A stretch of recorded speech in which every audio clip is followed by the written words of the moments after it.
The other question was about 4,000. Look,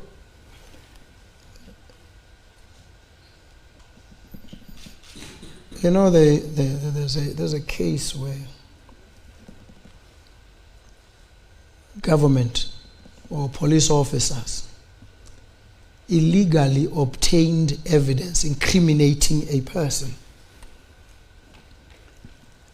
And it went to a court, and the judge declared something, a principle of law called fruits of a poisoned tree. He said, the state, by its conduct, is a teacher. It teaches others whether to respect and uphold the law or to ignore it. And the judge said, if you are going to go on and take shortcuts and obtain evidence, the courts must reject that evidence, even if the evidence could convict, to send a chilling message to you that you dare not take shortcuts, because these shortcuts give you fruits from a poisoned tree. Now, if government lays down certain bright lines and says, the line below which no person must live and work is 4,000. In the broader context of moving from a low-wage economy to a high-wage economy.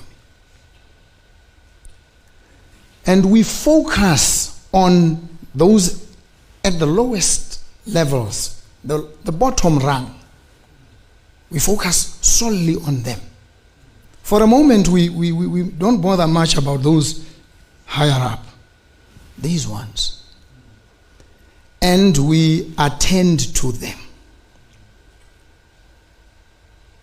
by paying them this 4,000. And we legislate. Government must then say, the baseline for us is the living wage, and the amount is 4,000 in the formal sector. Mandatory for government. By this conduct, government teaches. Now, in economic terms, when you do this, and you ensure that government is able to generate jobs, and it will generate jobs. If you take, we want to revamp the schools where your children go. We want to convert or improve or reconfigure this Ipelehem program into a public works program where these people are integrated into infrastructure maintenance and or development. So that when you cost a project, you factor in the living wage from the get-go. And it is possible, you know how and why? Projects in this country are being done at over 3 times the reasonable cost of carrying out that project. So a lot of money goes into wastage and corruption. So if you stem this tide and you take a part, not the entire bit, a part of this that would otherwise go to corruption, and you put it in the hands or pockets of the most ordinary among us, you lift them up from the bottom, put them at a certain level of human dignified existence,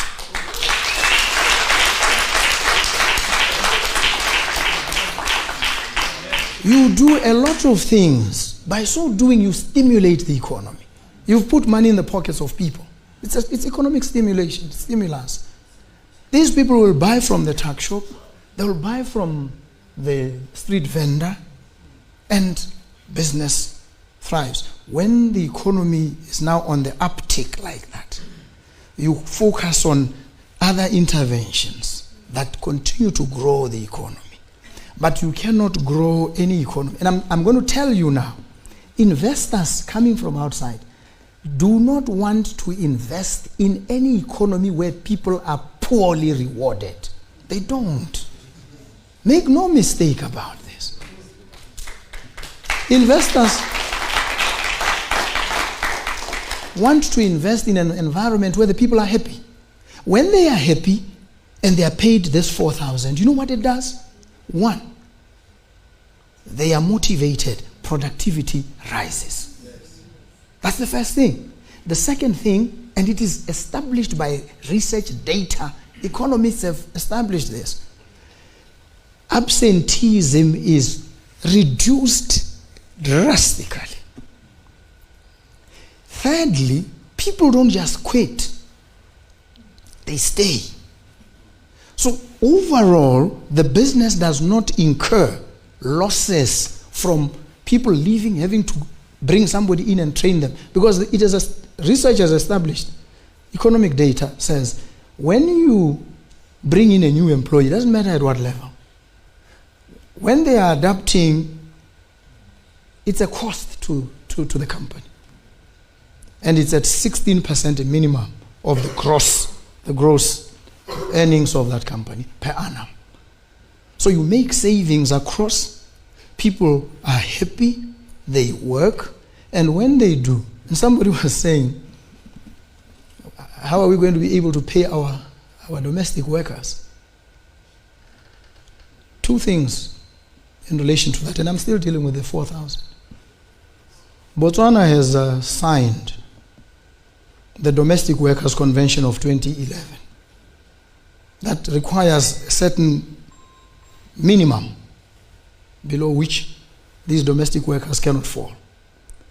So what is happening here is in fact a violation of the treaty obligations that the country has itself assumed, and it is a violation of international law. We are in the wrong. That's one. Two, at any rate, isn't it regulated by ultimately demand and supply? If the economy is generating jobs and these jobs are paying 4,000, you will not have a maid. That's the bottom line.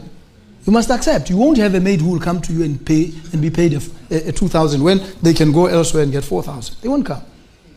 So you either find the money to pay them 4,000 or you have to find a way of getting around life without having a maid. Those are the basic laws of economics. You see?